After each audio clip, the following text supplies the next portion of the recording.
Hello friends, welcome back to my channel advance English 101। आज की इस वीडियो में हम लोग 8 एडवांस स्ट्रक्चर्स को सीखेंगे, जिसमें पहला है फॉर द टाइम बीइंग, जिसका मतलब होता है फ़िलहाल के लिए या कुछ समय के लिए या कुछ देर के लिए। स्ट्रक्चर है सेंटेंस बनाने का for the time being plus complete sentence. फ़िलहाल के लिए हमें इस बारे में सोचना बंद कर देना चाहिए और पूरा ध्यान अपनी पढ़ाई पर लगाना चाहिए। For the time being we should stop thinking about this and focus on our studies.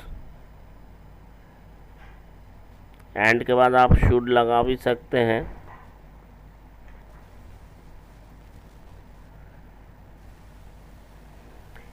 फ़िलहाल या कुछ समय के लिए तुम्हें ये शहर छोड़कर कहीं जाना पड़ेगा। For the time being, you will have to go somewhere else leaving this city.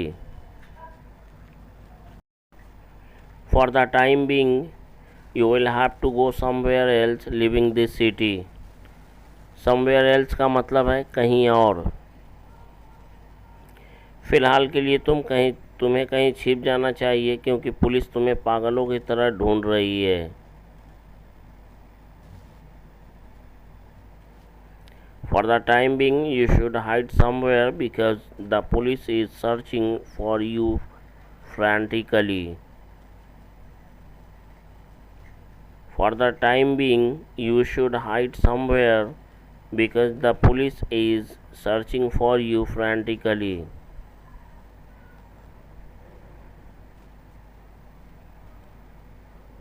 फ़िलहाल के लिए तुम ही हो जो उसकी देखभाल कर सकते हो।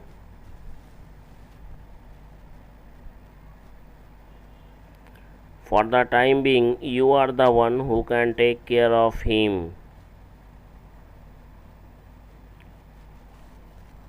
For the time being, you are the one who can take care of him. You are the one का मतलब यहाँ पर हुआ कि तुम ही हो। You are the one who, तुम ही हो जो। फ़िलहाल के लिए तुम उससे मिलने वहाँ जा सकती हो। For the time being, you can go there to meet him or her. For the time being, you can go there to meet him or her. फ़िलहाल के लिए तुम्हें आज इस काम को अकेले करना पड़ेगा।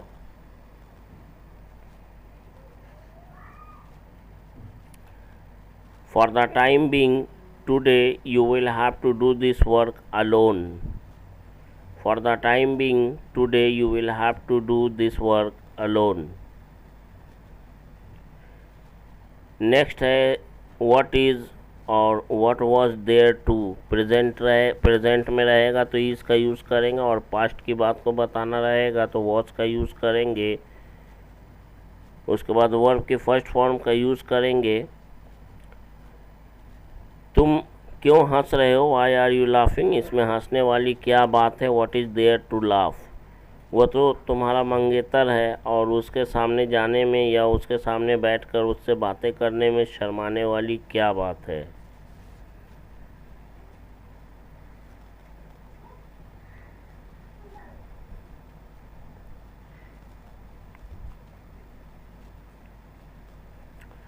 He is your fiance and what is there to feel shy about going to him or talking to him sitting in front of him. Talking to him sitting in front of him का मतलब हुआ उसके सामने बैठकर बातें करने में या बात करते हुए शर्म वाली क्या बात है, शर्म करने वाली क्या बात है। He is your fiance and what is there to feel shy about going to him or talking to him sitting in front of him.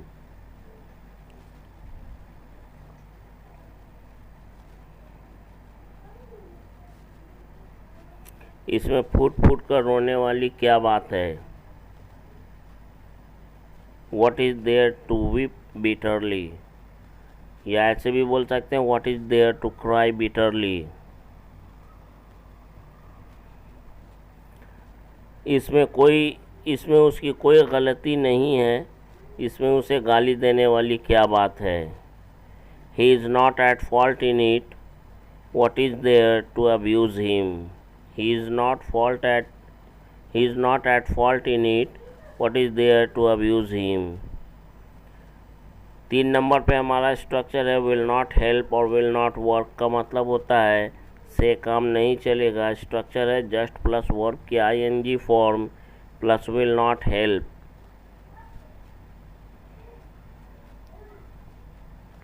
इसमें हंसने वाली क्या बात है, केवल हंसने से काम नहीं चलेगा। What is there to laugh? Just laughing will not help or work. What is there to laugh? Just laughing won't help. या just laughing won't work.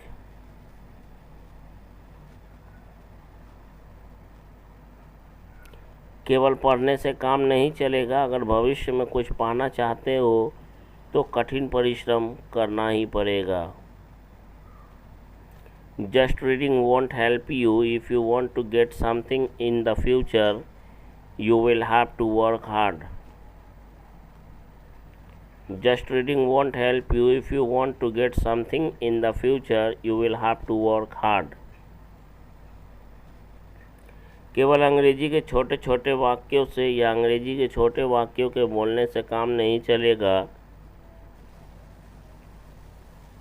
आपको फ्लुएंट स्पीकर बनने के लिए अंग्रेजी में छोटे बड़े सभी वाक्यों को बोलना ही पड़ेगा।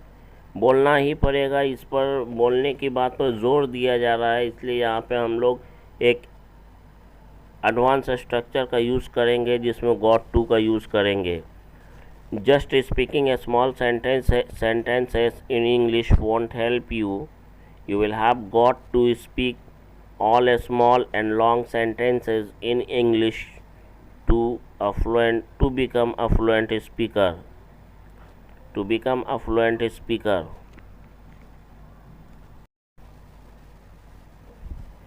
केवल क्रिकेट खेलने से काम नहीं चलेगा। Just playing cricket want work और वॉन्ट हेल्प। एक अच्छा क्रिकेटर बनने के लिए अंग्रेज़ी की अच्छी जानकारी होनी ज़रूरी है। एक अच्छा क्रिकेटर बनने के लिए अंग्रेज़ी की अच्छी जानकारी होनी ज़रूरी है। It is necessary to become a good cricketer to have sound knowledge of English. Just playing cricket won't help, it is necessary to have sound knowledge of English to become a good cricketer.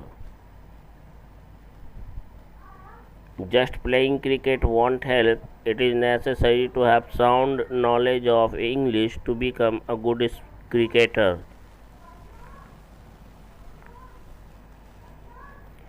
Number 4 पर है act 1 says. इसका मतलब होता है अपनी उम्र का लिहाज करना। एक्ट 1 सेज स्ट्रक्चर है subject plus helping verb plus act. जिसके बारे में बोलना है वो लिखेंगे my age, his age, her age, their age. उसके बाद सेंटेंस का बचा कुचा जो भाग होगा वो लिखेंगे। कभी तो अपनी उम्र का लिहाज किया करो। Do ever act your age. Do ever पर स्ट्रक्चर अभी हमने हाल फिलहाल में वीडियो बनाकर अपलोड किया है, नहीं देखें तो जाकर प्लेलिस्ट में देखें। कभी तो तुम्हें अपनी उम्र का लिहाज करना चाहिए। Do ever you should act your age.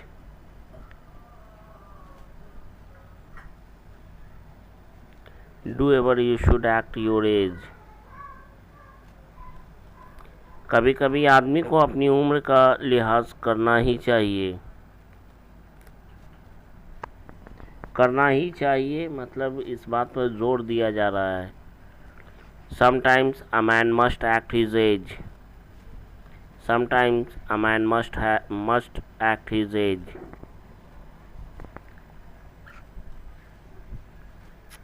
कम से कम तुम्हें तो अपनी उम्र का लिहाज करना ही चाहिए। At least you must act your age. At least you must act your age.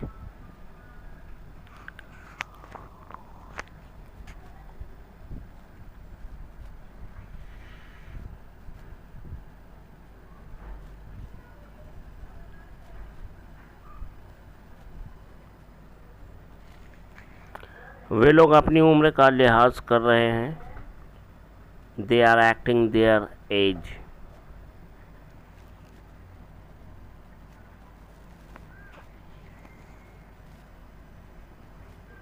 They are acting their age. वो अपनी उम्र का लिहाज कर रहा था। He was acting his age. He was acting his as.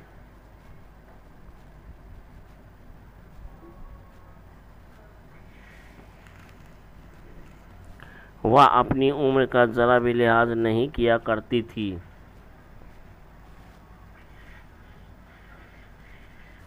She did not used to act her age at all. या she would not act her age at all.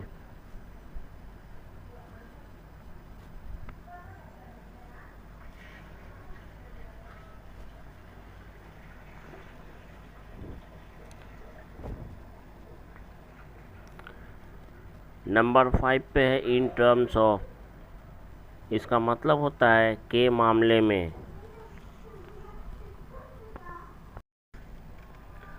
सुविधा के मामले में ये जगह ठीक नहीं है। In terms of facilities this place is not good. In terms of facilities this place is not good. अंग्रेजी सिखाने के मामले में आप किसी इंग्लिश टीचर से कम नहीं हो। In terms of teaching English you are nothing short of an English teacher. In terms of teaching English you are nothing short of an English teacher.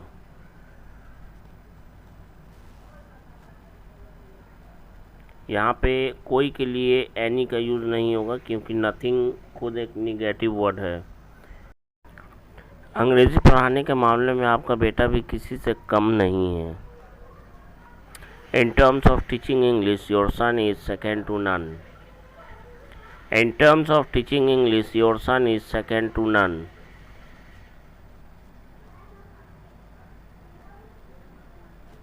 अंग्रेजी बोलने के मामले में किसी से कम नहीं हूँ। मैं किसी से कम नहीं हूँ। In terms of speaking English, I am second to none. In terms of speaking English, I am second to none. Number 6 पर है none other than। इसका मतलब होता है कोई और नहीं बल्कि। स्ट्रक्चर है सेंटेंस। सबसे पहले अपना सेंटेंस को रखेंगे, उसके बाद सब्जेक्ट प्लस हेल्पिंग वर्ब। क्योंकि ये दो भाग में हमारा सेंटेंस होगा इसलिए पहला भाग कंप्लीट सेंटेंस हम लिखेंगे, उसके बाद सेकंड अकॉर्डिंग टू स्ट्रक्चर हम लोग बनाएंगे। कल रात उस घर में चोरी हुई। वह चोर कोई और नहीं बल्कि आपका बेटा है।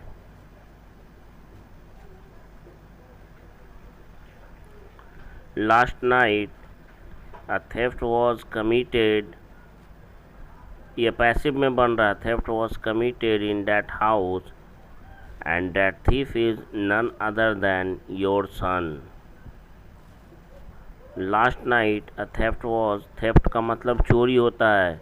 A theft was committed. Commit का मतलब करना। कमिट अ थेफ्ट का मतलब होता है चोरी करना। Last night a theft was committed in that house and that thief is none other than your son. और वह चोर कोई और नहीं बल्कि आपका बेटा है। डैट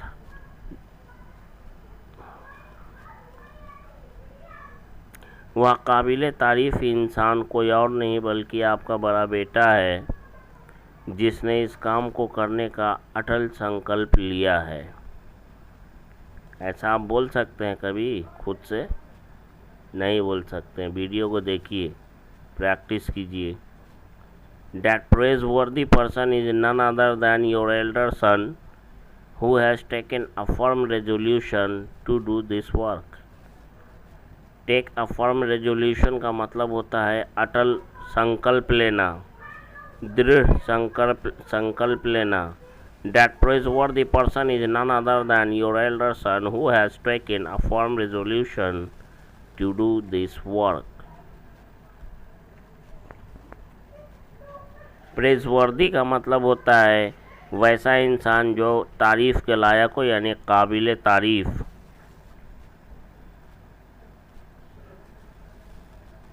वह महान व्यक्ति कोई और नहीं बल्कि आप हैं, जिसने कल मंदिर में 1000 गरीबों को खाना खिलाया।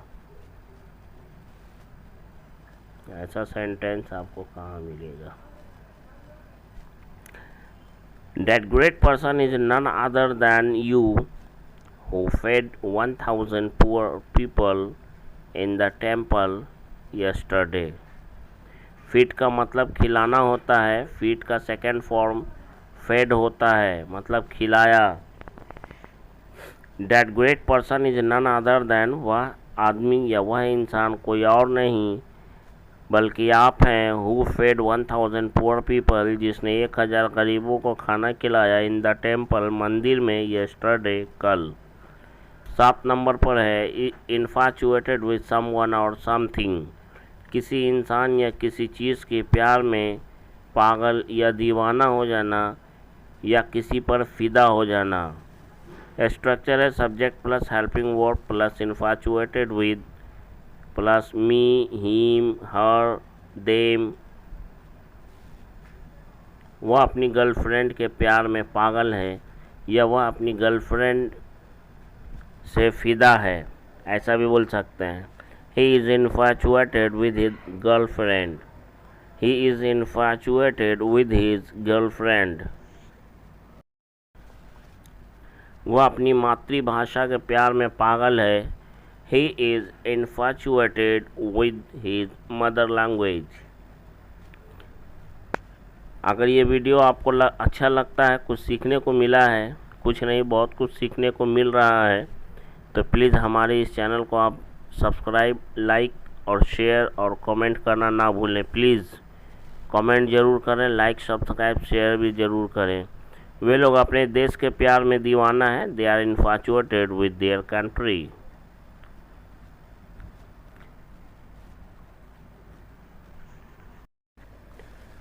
8 नंबर पर है it has been plus time, मतलब समय को दर्शा रहा है ये कहते हुए कि हो गए हैं, 8 साल हो गए, 2 साल हो गए, 2 महीने हो गए, 4 दिन हो गए, 4 साल हो गए। उस बात को, इस बात को दर्शाने के लिए इस स्ट्रक्चर का यूज़ करेंगे। हमें पहला सेंटेंस है, हमें इस प्रोजेक्ट पर काम करते हुए 5 साल हो गए हैं या हो चुके हैं। It has been 5 years to me working on this project. It has been 5 years to me working on this project. हमें यहाँ रहते हुए 10 साल हो गए हैं। It has been 10 years to me living here. It has been 10 years to me living here. मुझे विद्यार्थियों को अंग्रेज़ी पढ़ाते हुए 8 साल हो गए हैं। It has been 8 years to me teaching English to students. It has been 8 years to me teaching English to students.